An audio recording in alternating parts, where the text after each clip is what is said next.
Hello everyone, आप लोगों का हमारे चैनल पर स्वागत है। आज हम इस वीडियो में क्लास 10th मैथ्स का जो चैप्टर नंबर 3 है, pair of linear equations in two variable की एक्सरसाइज 3 पॉइंट का सॉल्यूशन कवर करने वाले हैं। ये हमारा पार्ट फर्स्ट है जिसमें हम पहले 3 क्वेश्चंस को कवर करेंगे और बचे हुए क्वेश्चंस को हम नेक्स्ट पार्ट 2 में कवर करेंगे। तो आप इस वीडियो को देखने से पहले आप इस एक्सरसाइज का इंट्रोडक्शन पार्ट जरूर देख लें और हमारे चैनल को सब्सक्राइब जरूर करें। तो चलिए शुरू करते हैं। देखो पहले क्वेश्चन में क्या बोला है, form the pair of linear equations in following problem and find their solution graphically. हमको ये प्रॉब्लम दी गई है, इनके सॉल्यूशन हमको ग्राफिकली फाइंड आउट करना है और हमको पेयर भी फाइंड करना है इक्वेशंस का। तो देखो फर्स्ट पार्ट को करते हैं। देखो फर्स्ट पार्ट में बोला क्या है कि 10 students of the class 10th took part in a mathematic quiz. Mathematic quiz में क्लास 10th के 10 स्टूडेंट्स ने पार्ट लिया। If the number of girls is 4 more than the number of boys, अगर number of girls number of boys से 4 ज़्यादा है, find the number of boys and girls who took part in the quiz. तो हमें boys और girls के numbers को find करना है कि गर्ल्स के नंबर कितने थे और बॉयज़ के नंबर कितने थे जिन्होंने मैथ की क्विज में पार्ट लिया। तो देखो इसको करेंगे कैसे। हमें यहाँ पर 2 इक्वेशन बनानी है पेयर में। तो हम यहाँ पर इक्वेशन कैसे कैसे बनाएंगे। देखो एक तो कंडीशन हमको दी गई है कि 10 स्टूडेंट है, टोटल 10 स्टूडेंट्स है, तो एक इक्वेशन तो इससे बन जाएगी अगर हम नंबर ऑफ गर्ल्स को y लेट कर ले और नंबर ऑफ बॉयज़ को x लेट कर ले, तो x plus y equal to 10, एक इक्वेशन तो ये बन जाएगी। और सेकंड इक्वेशन कहाँ से बनेगी, if the number of girls is 4 more than the number of boys, अगर number of girls number of boys से 4 ज़्यादा है तो y equal to x plus 4, एक इक्वेशन यहाँ से बन जाएगी और वहाँ से हम उसको ग्राफ ड्रॉ कर लेंगे। तो देखो मैं सबसे पहले नंबर ऑफ बॉयज़ को लेट कर लेता हूँ और नंबर ऑफ गर्ल्स को। तो देखो solution number first, let number of boys be कितने में x and let number of girls be कितनी y, और टोटल नंबर ऑफ स्टूडेंट्स कितने हैं, total students in the class कितने हैं 10 स्टूडेंट्स हैं। तो अकॉर्डिंग टू फर्स्ट सिचुएशन के अकॉर्डिंग इक्वेशन क्या बन जाएगी, x plus y equal to 10, एक इक्वेशन तो ये बन गई, एक इक्वेशन ये आ गई हमारे पास। ठीक है, अब अनदर वन के लिए देखते हैं। अब यहां पे लिखेंगे number of girls is 4 more than number of boys, then y equal to क्या हो जाएगा, नंबर ऑफ गर्ल्स कितने के इक्वल हो जाएगी, x plus 4, number of boys से 4 ज़्यादा है तो x प्लस 4, एक इक्वेशन ये हो गई। x को मैं लेफ्ट साइड ले आता हूँ।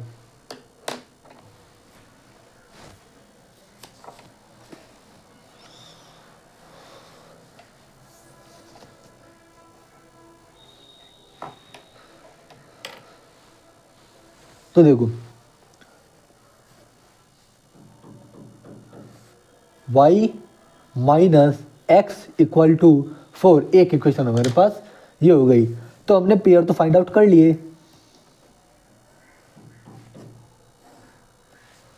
पेयर हमारे पास आ गई। एक आंसर तो ये आ गया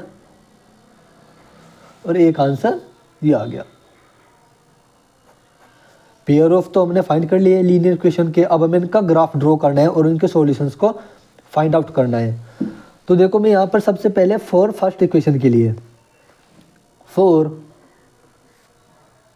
x plus y equal to 10 put x equal to 0।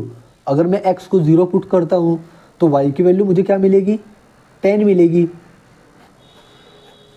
And put y equal to 0 तो देन मुझे x इक्वल टू 10 मिलेगा।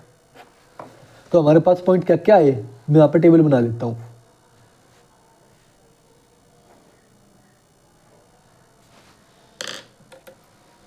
यहाँ पर x और यहाँ पर y की वैल्यू, जब x की वैल्यू 0 थी तो y की वैल्यू हमको 10 मिली, और जब y की वैल्यू 0 थी तो हमें x की वैल्यू 10 मिली। तो हमारे पास 2 पॉइंट तो ये हो गए पहली इक्वेशन के। अब हम फॉर अदर इक्वेशन के लिए, for y minus x equal to 4, इसके लिए फाइंड आउट करेंगे points. Put x equal to 0, then y equal to क्या मिलेगा, 4 मिलेगा। And put y equal to 0, then x equal to मुझको -4 मिलेगा, x इक्वल टू -4 मिलेगा। तो देखो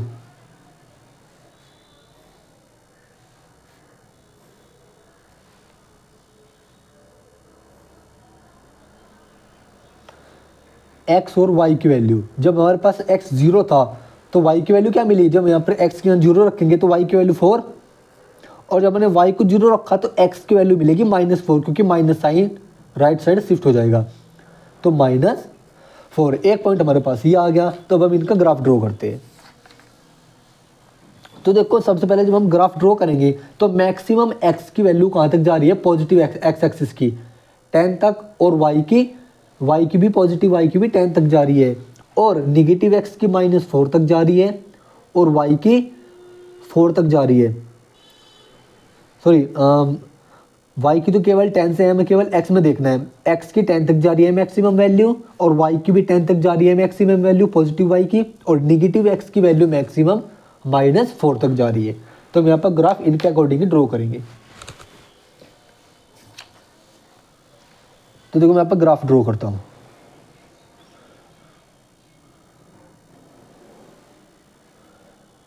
जब मैं यहाँ पर ग्राफ ड्रॉ करता हूँ तो देखो x के मैक्सिमम वैल्यू 10 तक है, तो मैं यहाँ पर 2 का डिफरेंस ले लेता हूँ। ठीक है, 2 का डिफरेंस, तो 2, 4, 6, 8 और 10। देखो जितना डिफरेंस हमने इधर लिया उतना ही डिफरेंस हम नेगेटिव एक्स एक्सिस की ओर भी लेंगे। ठीक है, यहाँ पर हो जाएगा -2, -4, -6, -8 एंड -10। वाई एक्सिस की भी मैक्सिमम वैल्यू 10 तक है, तो हम यहाँ पर लेंगे 2, 4, 6, 8 और 10। और वाई एक्सिस की हो गया। ठीक है, और मैं नीचे भी ले लेता हूँ -2 एंड -4। इसको तो यहीं तक रखो, हमारा मेन काम इन तीनों से है। अब देखो हमारा पहला पॉइंट x हमने जब 0 रखा तो y हमको क्या मिला, 10 मिला। तो सबसे पहला पॉइंट हमारा 0,10 है। x हमारा 0 कहाँ होता है, y एक्सिस पर, और y की मैक्सिमम वैल्यू कहाँ तक है, 10 तक। तो x y एक्सिस पर हमारा x 0 होता है, और मैक्सिमम वैल्यू y की कहाँ तक जा रही है, 10 तक। तो 0,10 एक पॉइंट तो ये हो गया। और दूसरा 10,0 मैक्सिमम वैल्यू x की 10 तक है, और y हमारा 0 है। y 0 हमारा x एक्सिस पर होता है, और मैक्सिमम वैल्यू x की 10 तक है। तो ये हो गया 10,0। एक इक्वेशन का ग्राफ तो हमको ये मिल गया। तो इसको मैं ज्वाइन कर देता हूँ।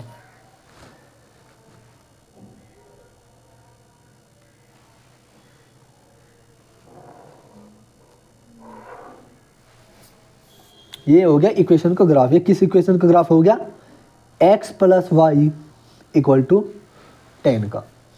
ठीक है, अब हम दूसरे इक्वेशन का ग्राफ ड्रॉ करते हैं। हमें एक पॉइंट मिला था 0,4, x 0 था और y की मैक्सिमम वैल्यू 4 थी। तो y की मैक्सिमम वैल्यू 4 ही आ रही, और x हमारा y एक्सिस पर ही 0 होता है। तो 0,4 एक इक्वेशन ये हो गई। और दूसरी हमारी x की वैल्यू मैक्सिमम x की वैल्यू कहाँ तक जा रही है, -4 तक। ठीक है, x की मैक्सिमम वैल्यू -4 तक जा रही है, और y की वैल्यू 0। तो देखो y हमारा x एक्सिस पर 0 होता है, और x की मैक्सिमम वैल्यू -4 तक है। तो देखो मैक्सिमम वैल्यू -4 ये रही। एंड जीरो हमारा जो हमारा वाई जीरो होता है वो एक्स एक्सिस पे ही होता है, तो यहाँ पर हो गया -4,0। तो इस इक्वेशन को भी मीट करा देते हैं।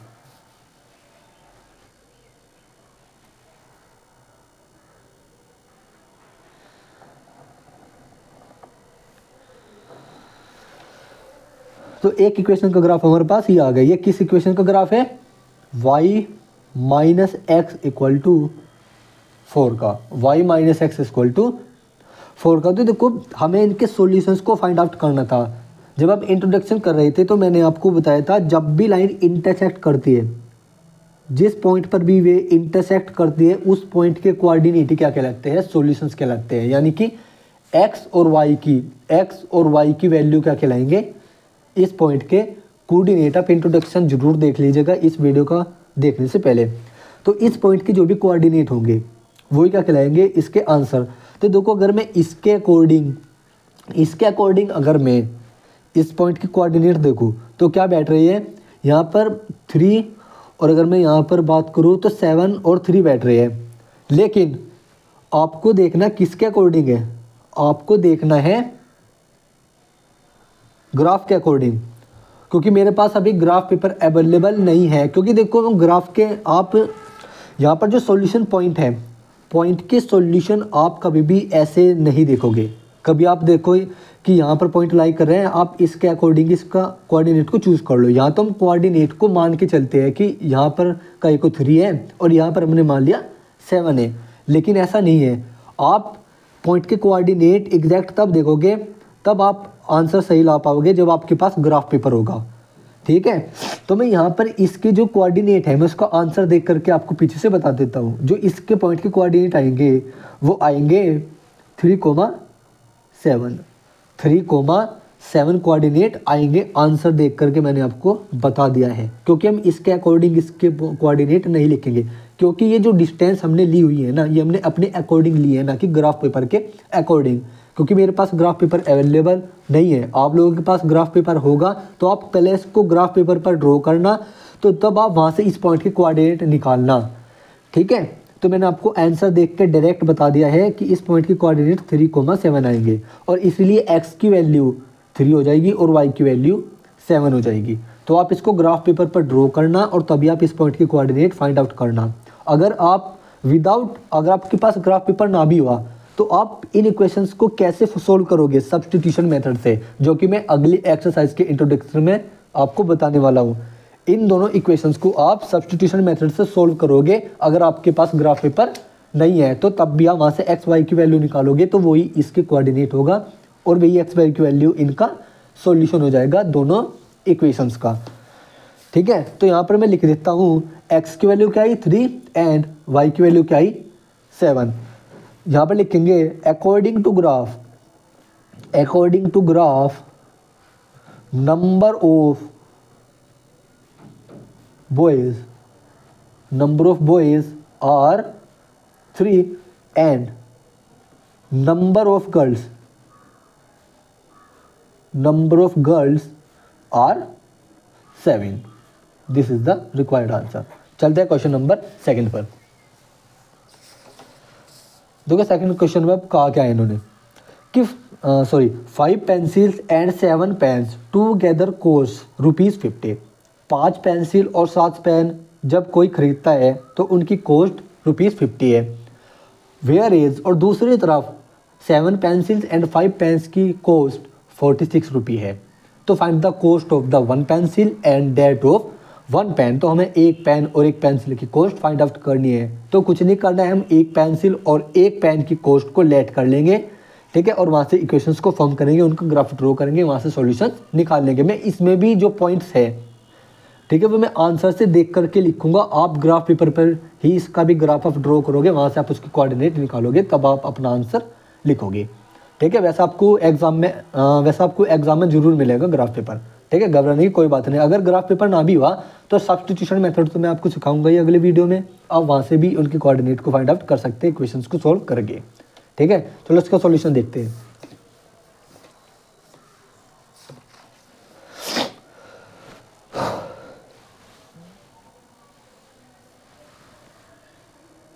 Solution number 2। मैं यहाँ पर एक पेंसिल और एक पेन की कॉस्ट को लेट कर लेता हूँ। Let cost of a pencil, एक पेंसिल की कॉस्ट क्या है, be x rupee, and let cost of a pen be y rupee. Then 5 pencil और 7 पेन की कॉस्ट क्या हो जाएगी, कॉस्ट ऑफ 5 पेंसिल्स, 5 पेंसिल्स की कॉस्ट क्या हो जाएगी, 5x रुपी। अगर एक पेंसिल की कॉस्ट x रुपी है तो 5 पेंसिल की कॉस्ट क्या हो जाएगी, 5x rupee. And cost of 7 pens कितनी हो जाएगी, 7y रुपी। अगर एक पेन की कॉस्ट y है तो कॉस्ट ऑफ 7 पेन्स की क्या हो जाएगी, 7y। तो according to first situation, according to इससे पहले लिखेंगे टोटल कॉस्ट। टोटल कॉस्ट कितनी है, ₹50। तो according to first situation equation क्या बन जाएगी, अकॉर्डिंग टू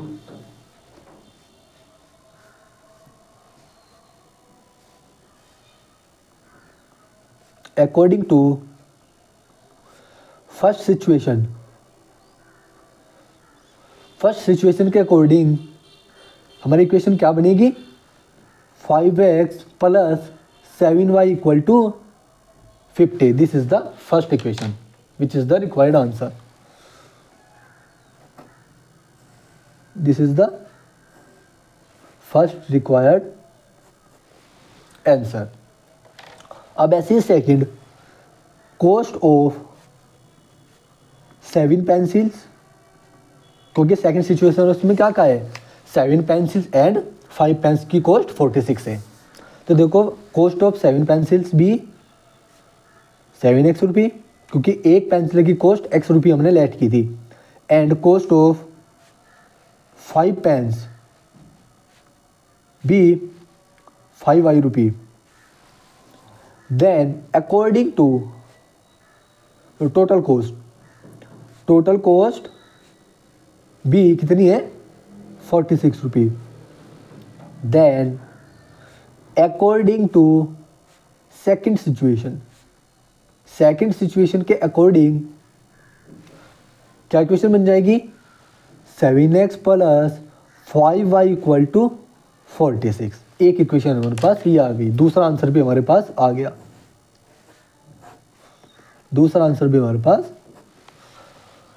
अब हम इनका ग्राफ ड्रॉ कर लेंगे। एक इक्वेशन ये बनेगी और एक इक्वेशन हमारे पास ये बनेगी।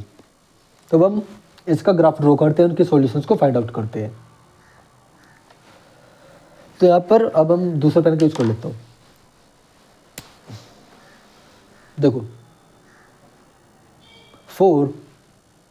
5x plus 7y equal to 50 के लिए पुट, देखो मैं यहाँ पर x को ऐसी वैल्यू रखूँगा कि y की वैल्यू आसानी से आ जाए, ठीक है। तो मैं यहाँ पर रखता हूँ, जैसे 35 हो गया,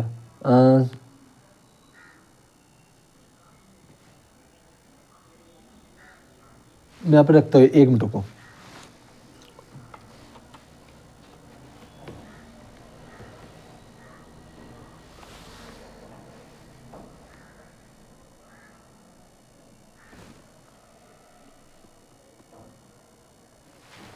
जी हाँ, मैं x की वैल्यू को यहाँ पर 3 रखता हूँ, क्योंकि यहाँ पर 3 हो जाएगा 15 और 15, हाँ ठीक है।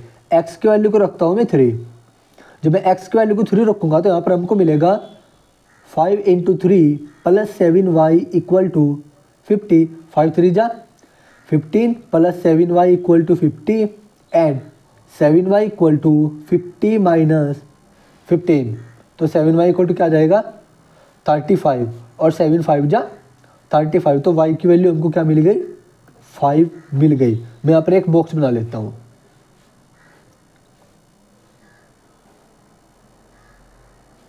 x और y, जब हमने x की वैल्यू को 3 लेट किया तो y की वैल्यू होगी क्या मिली 5। आप x और y की वैल्यू को कुछ भी रख सकते हो, लेकिन मैं इसलिए x की वैल्यू 3 रख रहा हूँ 0 की जगह, क्योंकि मुझे वहाँ पर अगर मैं 0 रखता तो मुझे y की वैल्यू पॉइंट में मिलती, तो हमारे लिए जो ग्राफ को ड्रॉ करना होता वो थोड़ा टफ हो जाता।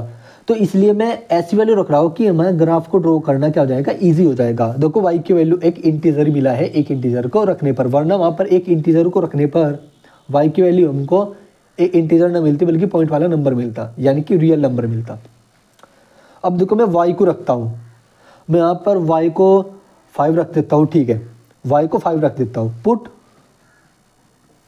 y equal to 5। जब मैं y इक्वल टू 5 रखूँगा ये हो जाएगा 5x plus 35 equal to 50, 5x equal to 50 minus 35, 5x equal to क्या हो जाएगा 15, और 5 से 15 को काट दो, x की वैल्यू क्या आ गई 3। और जब मैंने y की वैल्यू को क्या रखा, जब मैंने y की वैल्यू को 5 रखा तो x की वैल्यू क्या आ गई 3 आ गई। तो यहाँ पर एक बार तो 3,5 और 3,5, ये तो उल्टा हो गया, 7 3 जा 21। एक मिनट रुको, गलत हो गया,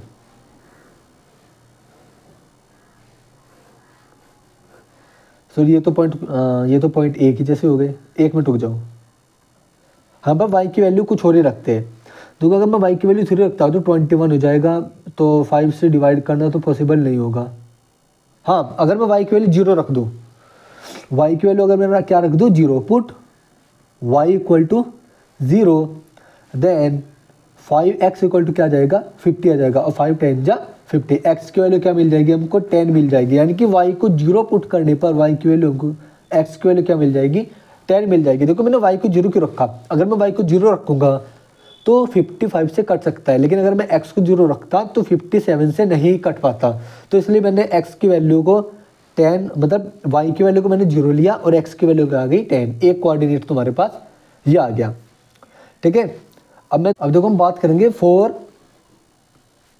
7x plus 5y equal to 46 के लिए। देखो यहाँ पर मैं y की वैल्यू क्या रखूँगा, y की वैल्यू अगर मैं put y equal to 5, then 7x equal to कितना आ जाएगा 46 माइनस 25, 7x इक्वल टू 21, और 7 3 जा 21, x की वैल्यू क्या आ गई 3 आ गई। तो यहाँ पर एक बॉक्स में फिर से बना लेता हूँ, x और y, x की वैल्यू क्या आ गई 3 आई जब हमने y की वैल्यू को 5 रखा। अब देखो मैं यहाँ पर y की वैल्यू को जब मैंने 5 रखा, x की वैल्यू तो हमें 3 मिल गया, मैं x की वैल्यू को क्या रखूँ, x की वैल्यू को आप कुछ भी रखो लेकिन पॉइंट में ही वैल्यू मिलेगी, क्योंकि देखो अगर आप 6 रखोगे तो 42, तो 4 आएगा, ठीक है, 4 5 से कटता नहीं है, देख लो तब भी पॉइंट में आएगा आंसर। तो आप एक काम करो, मैं x की वैल्यू को क्या रखता हूँ, x की वैल्यू को रखता हूँ 1, तो 5y इक्वल टू क्या आ जाएगा 46 माइनस 7, तो 5y equal to 39, and y equal to क्या आ जाएगा 39/5, जो कि इक्वल होगा 7.8 के। 7.8 के डिवाइड करके देख लो, 5 7 जा 35, 4 बचे और 5 8 था 40 पॉइंट लगाने के बाद, तो यहाँ पर 7.8 आएगा, यानी कि 39/5 जब हम x की वैल्यू को 1 रखेंगे। तो देखो अब हम इसका ग्राफ ड्रॉ करते हैं दोबारा से।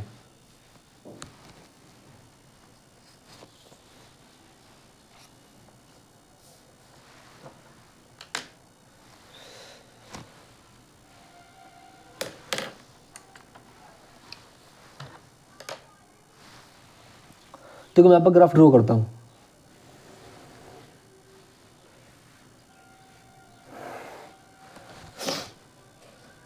देखो x के मैक्सिमम वैल्यू कहाँ तक गई, यहाँ पर 3 है, ठीक है, यहाँ पर तो 3 है और यहाँ पर y की वैल्यू 5 है। और अगर मैं इसके अकॉर्डिंग बात करूँ, x की मैक्सिमम वैल्यू कहाँ तक गई है 3 तक गई है, यानी कि 10 तक, x की मैक्सिमम वैल्यू 10 तक है और 5 की मैक्सिमम वैल्यू कहाँ तक है 7 तक है, ठीक है। तो मैं दो का डिफरेंस लेकर के इसको भी 10 तक ही लिख लेता हूँ। तो देखो 2 4 6 8 10, और यहाँ पर 12, चलो 12 तक लिख लिया, 2 4 6 8 10 और 12।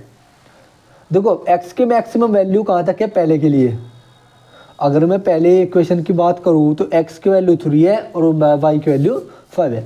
x की वैल्यू 3 कहीं यहाँ पर होगी और y की वैल्यू 5 कहीं यहाँ पर लाई करेगी, तो मतलब कहीं यहाँ पर होगा हमारा 3,5। x की मैक्सिमम वैल्यू 10 है और y की वैल्यू 0 है। y0 हमारा x एक्सिस पर होता है और मैक्सिमम वैल्यू 10 ये रही, तो 10,0 एक पॉइंट ये रहा। तो देखो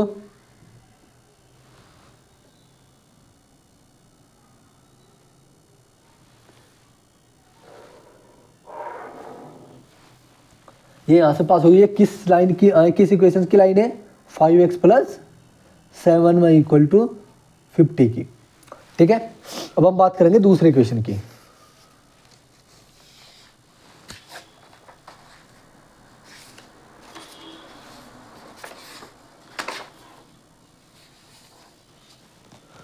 देखो x की मैक्सिमम वैल्यू कहाँ तक है 3 और y की वैल्यू 5, यानी कि x की वैल्यू 3 है, y की वैल्यू 5 है, तो यानी कि एक कोऑर्डिनेट तो ये सेम हो गया।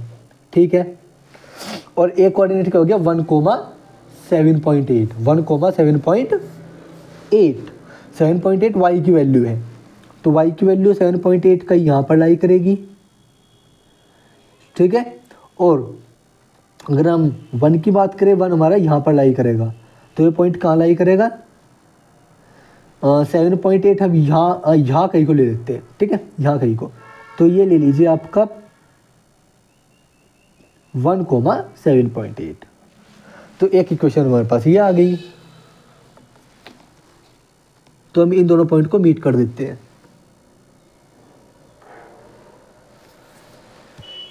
यानी कि एक पॉइंट ये रहा। तो यानी कि ये इक्वेशन किसकी है 7x + 5y = 46 की। तो इन्होंने किस पॉइंट पर क्या किया, इन्होंने किस पॉइंट पर अटैक किया, इंटरसेक्ट किया 3,5 पर।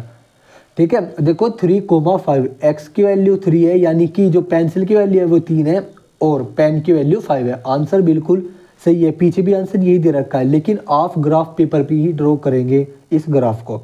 ठीक है, आप ये ग्राफ ड्रॉ करोगे ग्राफ पेपर पर ही ड्रॉ करोगे, क्योंकि देखो कभी कभी आंसर सही भी बैठ जाता है, जैसे यहाँ पर आंसर सही बैठ गया इसके अकॉर्डिंग। ठीक है, क्यों, क्योंकि यहाँ पर इन दोनों इक्वेशंस का एक पॉइंट कॉमन था, जिस वजह से ये आंसर आपका सही बैठ गया।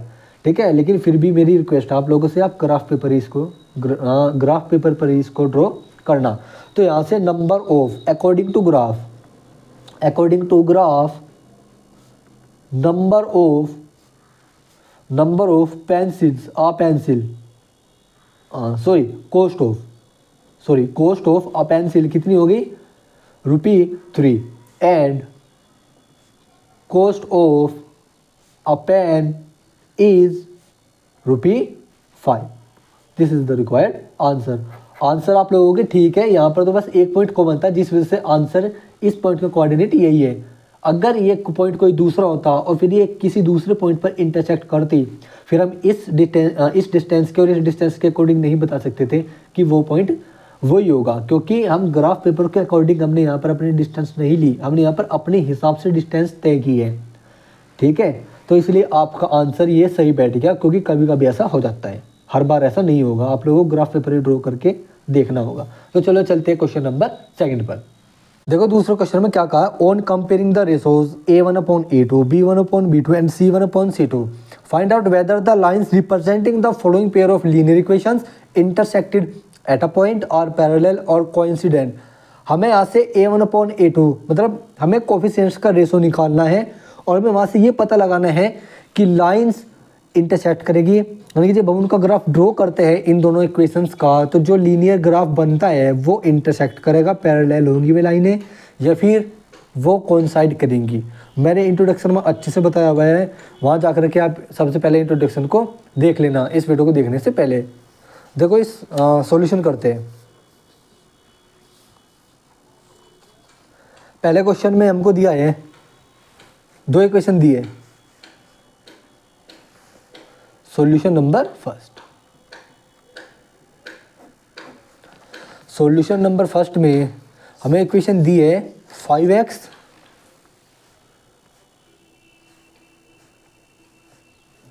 5x minus 4y plus 8 equal to 0 and 7x plus 6y minus 9 equal to 0। यहाँ पर लिखेंगे comparing both equations to their standard form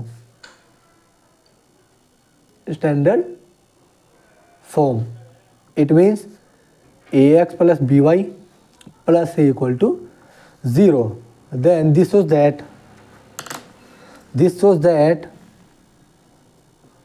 a1 कितना हो जाएगा 5, b1 की वैल्यू हो जाएगी -4 एंड c1 की वैल्यू हो जाएगी 8 फर्स्ट इक्वेशन से, एंड a2 की वैल्यू हो जाएगी 7, b2 की वैल्यू हो जाएगी 6 एंड c2 की वैल्यू हो जाएगी -9 ये साइन के साथ उठेगा पूरा, ठीक है। b2 6 पॉजिटिव ये, और ये यहाँ पर ये निगेटिव आएगा -4 विद साइन उठाना है हमको, ठीक है। नाउ देखो a1 अपॉन a2 कितना आ जाएगा, a1 upon a2 5/7 and b1 upon b2 कितना आएगा -4/6। तो यहाँ पर लिखेंगे so a1 upon a2 doesn't equal to b1 upon b2। जब भी b1 अपॉन b2 के इक्वली नहीं है तो हमें c1 c2 निकालने की कोई ज़रूरत नहीं है। तो हैंस हम यहाँ पर लिखेंगे hence the lines are intersected at a point, ठीक है। पहला आंसर आपका हो गया। सेकंड वाला देखते हैं।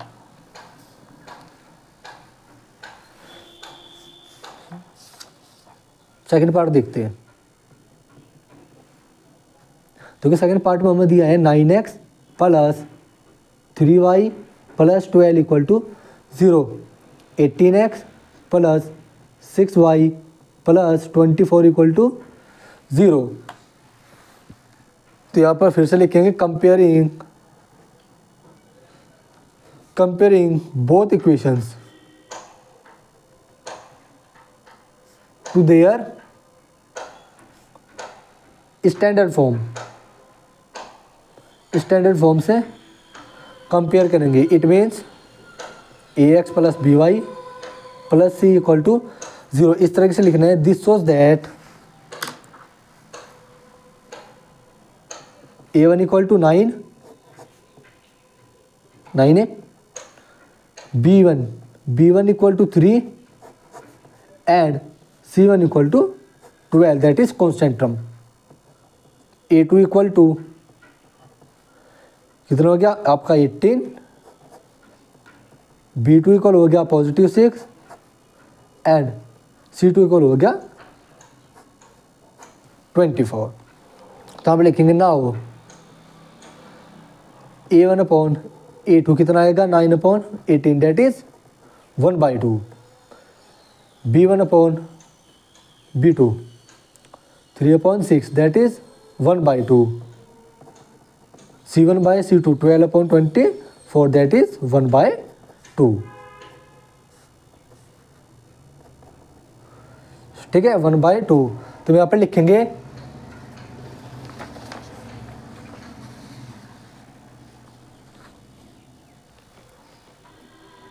लिखेंगे as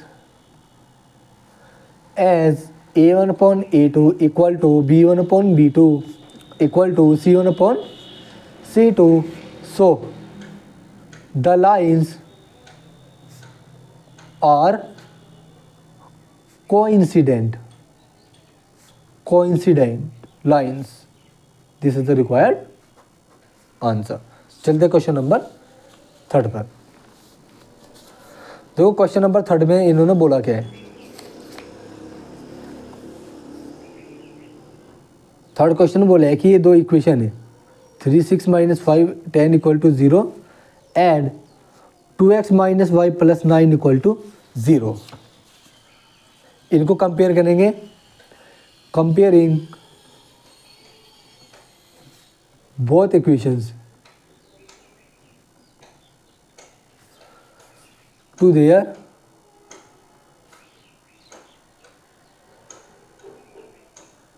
standard form. It means ax plus by plus c equal to 0.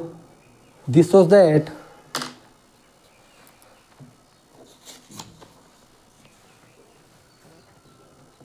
a1 कितना आया 6, b1 कितना आया -3, c1 इक्वल टू 10 है, a2 equal to 2, b2 equal to -1, क्योंकि y को कोफिशिएंट -1 है, विद साइन हमको उठाना है। c2 equal to 9 positive, that is constant term. Now a1 upon a2 6 upon 2 that is 3, b1 upon b2 that is -3 upon -1 that is 3, minus से minus करता है। c1 upon c2 equal to 10 upon 9 that is 10 upon 9 ही रहेगा। मतलब यहाँ पर लिखेंगे as a1 upon a2 equal to b1 upon b2 but doesn't equal to c1 upon c2, so the lines are parallel to each other. This is the required answer. चलते हैं question नंबर 3 पर। देखो क्वेश्चन नंबर 3 में बोला क्या है, on comparing the ratios a1 upon a2 b1 upon b2 and c1 upon c2 find out whether the following pair of linear equation are consistent और इनकंसिस्टेंट। जस्ट जो हमने अभी पीछे क्वेश्चन में किया वही सेम हमें इसमें भी करना है, बस हमें अब की बार बताना है कि इक्वेशंस कंसिस्टेंट होंगी और इनकंसिस्टेंट होंगी। अगर इक्वेशन का सॉल्यूशन एग्जिस्ट करता है, अगर लाइंस इंटरसेक्ट करती है किसी भी एटलीस्ट वन पॉइंट पर, तो वे कंसिस्टेंट होगी। अदरवाइज अगर पैरेलल लाइंस हुई तो मतलब वे इनकंसिस्टेंट होंगी, मतलब उनके पास कोई सॉल्यूशन नहीं होगा। तो चलो इसको भी करते हैं। हमारे पास टोटल 5 क्वेश्चन है, पहले 4 तो वे पहले हैं और एक ही है। देखो सॉल्यूशन नंबर फर्स्ट, पहले जैसा ही सेम प्रोसेस करना है। देखो हमें दे रहे कि 3x plus 2y equal to 5 and 2x minus 3y equal to 7। मैं इनको लेफ्ट साइड ले आऊँ 5 और 7 को, तो ये हो जाएगा 3x plus 2y minus 5 equal to 0 and 2x minus 3y minus 7 equal to 0। यहाँ पर लिखेंगे comparing both equations to their standard form.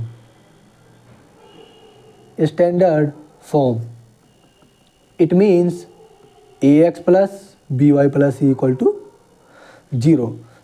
तो this was that हमारे पास a1 क्या आ जाएगा, देखो 3 आ जाएगा, b1 क्या आ जाएगा पॉजिटिव 2 आ जाएगा, c1 क्या आ जाएगा -5 आ जाएगा। इसलिए मैं इस 5 को इस साइड लाया था, ठीक है, ताकि आप कंफ्यूज ना हो कि हमारा कांस्टेंट टर्म है कहाँ। वैसे मैं यहीं से भी इसको उठा सकता था, ठीक है। देखो and a2 equal to 2, b2 equal to -3 and c2 equal to -7। तो देखो ना हो a1 अपॉन a2 क्या हो जाएगा 3/2, b1 अपॉन b2 क्या हो जाएगा -2/3, क्योंकि 3 माइनस का है ना, तो यहाँ से हटा करके माइनस में यहाँ पर लगा देता हूँ, -2/3। तो यहाँ पे लिखेंगे, अब अलग पेन का यूज़ करता हूँ, as a1 upon a2 doesn't equal to b1 upon b2 ठीक है, जैसे A1/A2 B1/B2 के इक्वल नहीं है तो आप लिखेंगे so equations have unique solution. Hence, क्योंकि जब उनके पास यूनिक सॉल्यूशन है तो इसका मतलब उनका ग्राफ इंटरसेक्ट कर रहा है किसी एक पॉइंट पर। तो हैंस इक्वेशंस आर कंसिस्टेंट। तो ये क्या है, कंसिस्टेंट इक्वेशन है। This is the required answer. ठीक है, एक पार्ट तो आपका हो गया। अब देखो सेकंड पार्ट। सेकंड पार्ट में बोला है 2x, देखो सेकंड पार्ट में क्या बोले, 2x minus 3y equal to 8 and 4x minus 6y equal to 9। तो मैं इसको 8 को 9 को लेफ्ट साइड ले आऊँ तो 2x minus 3y minus 8 equal to 0 and 4x minus 6y minus 9 equal to 0। Comparing both equations to their standard form. It means ax plus by plus c equal to 0. This shows that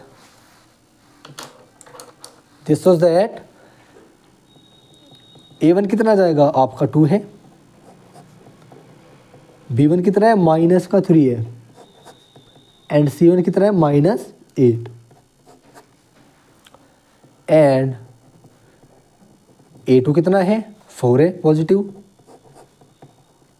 b2 कितना है minus 6 with sign उठाना है, ठीक है, and c2 कितना है minus 9।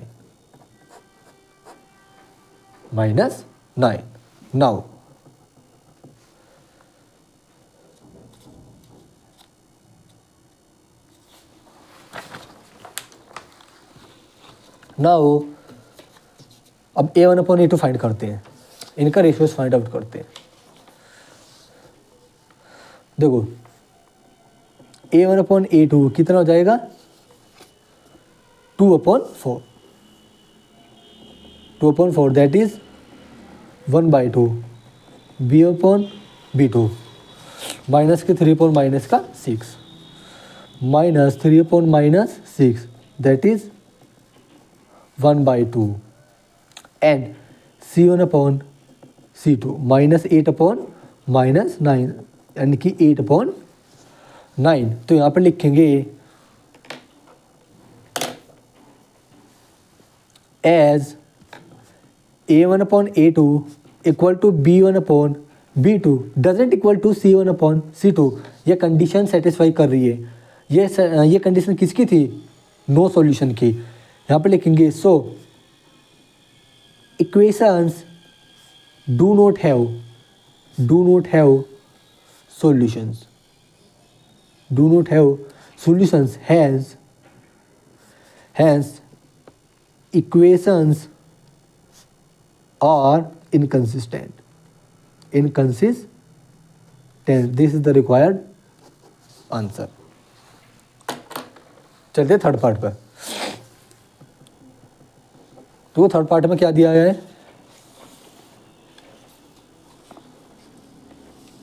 Third part में दिया है 3/2x plus 5/3y equal to 7, 9x minus में 10y इक्वल टू में 14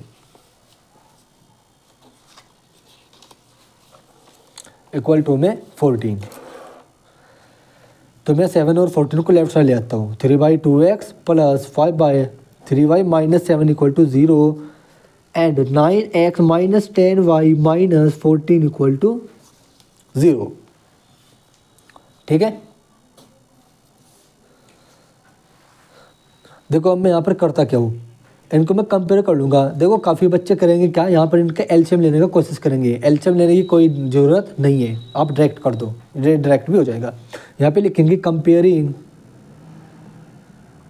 both equations to their standard form. A x plus b y plus c equal to 0। ठीक है, तो यहाँ पर लिखेंगे A1 कितना हो जाएगा, देखो 3/2, B1 कितना हो जाएगा 5/3 एंड C1 कितना हो जाएगा -7 एंड A2 कितना हो जाएगा 9, B2 कितना हो जाएगा -10, C2 कितना हो जाएगा -40, -14 हो गए 9, sorry now A1 upon A2 equal to कितना आएगा 3/2 अपॉन 9, इट मीन्स 3/2 इंटू 9, 3 से ये कट गया 1/6, B1 अपॉन B2 कितना हो जाएगा 5/3 अपॉन में -10 इक्वल टू 5/3 इंटू -10, 5 टू जा 10, this is equal to -1 upon 6। तो यहाँ पर लिखेंगे, देखिए यहाँ पर पॉजिटिव 1/6 है, यहाँ पर नेगेटिव 1/6 है। पॉजिटिव चीज़ नेगेटिव चीज़ के इक्वल कभी नहीं होती, तो यहाँ पर लिखेंगे as A1 upon A2 doesn't equal to B1 upon B2, so equations have at least one solution, या फिर unique solution, unique, hence equations are consistent। Equation क्या है, कंसिस्टेंट है। This is the required answer. चलते हैं fourth part पर।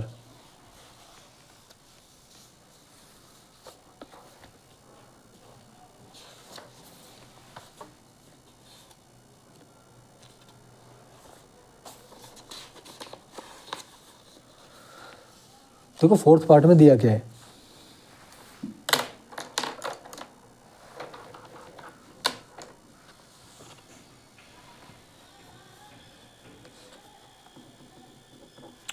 Fourth part में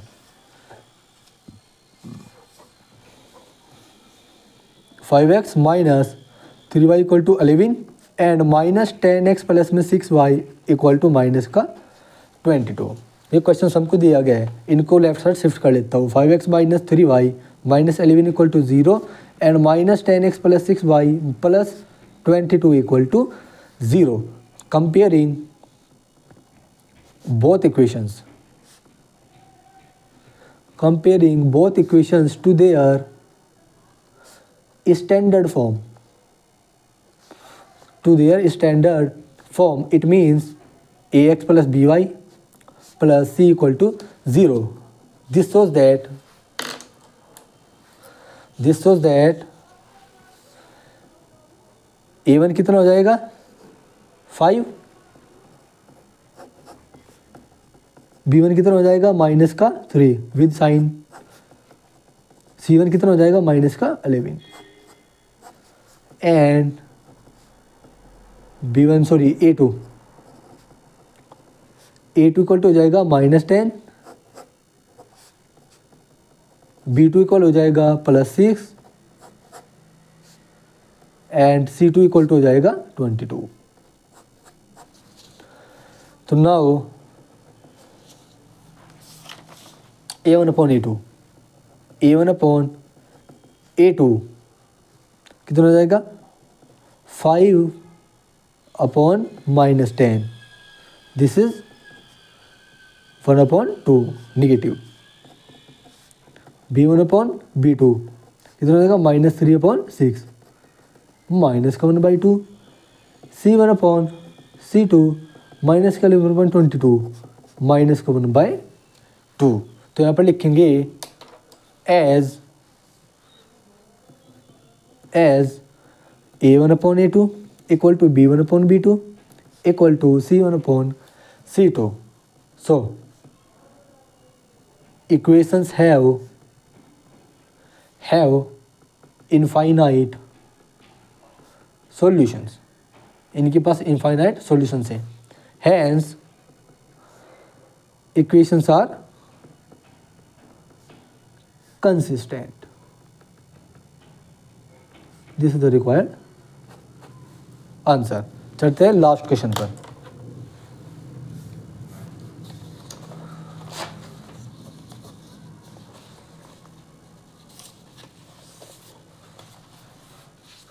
देखो लास्ट पार्ट हमें ये दिया गया है,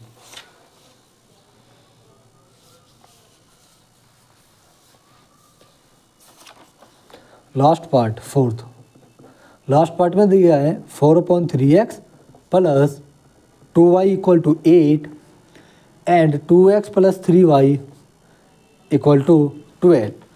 फिर से वही करेंगे, 4/3x plus 2y minus 8 equal to 0, 2x plus 3y minus 12 equal to 0। Comparing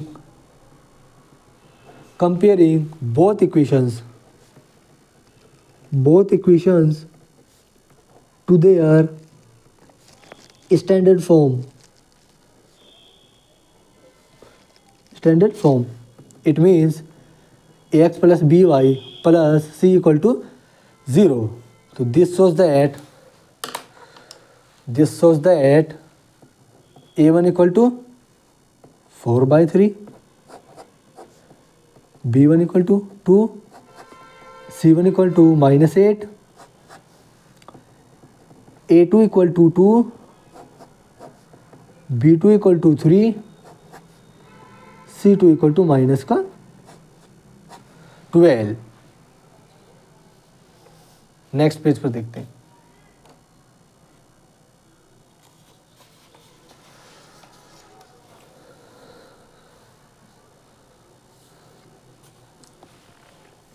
तो नेक्स्ट पेज पर नाउ a1 अपॉन a2 क्या आ जाएगा 4/3 अपॉन 2 इक्वल टू 4/3 इंटू 2, तो ये आएगा 2/3।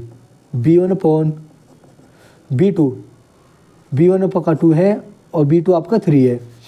c1 अपॉन c2 -8 है और ये आपका -12, माइनस से माइनस आपका कैंसिल हो गया, 4 2 जा 8 और 4 3 जा 12, 2/3।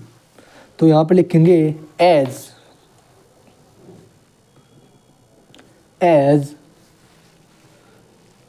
a1 upon a2 equal to b1 upon b2 equal to c1 upon c2. So equations have infinite solutions. Hence equations are consistent. This is the required answer.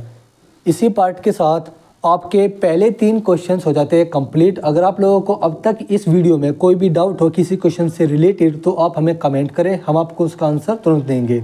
तो आप लोग बताइए कि हमारी वीडियो आप लोगों को कैसी लगी। आप इस वीडियो को अपने दोस्तों को शेयर करें और ज़्यादा से ज़्यादा हमारे चैनल को सब्सक्राइब करें। Thank you for watching video.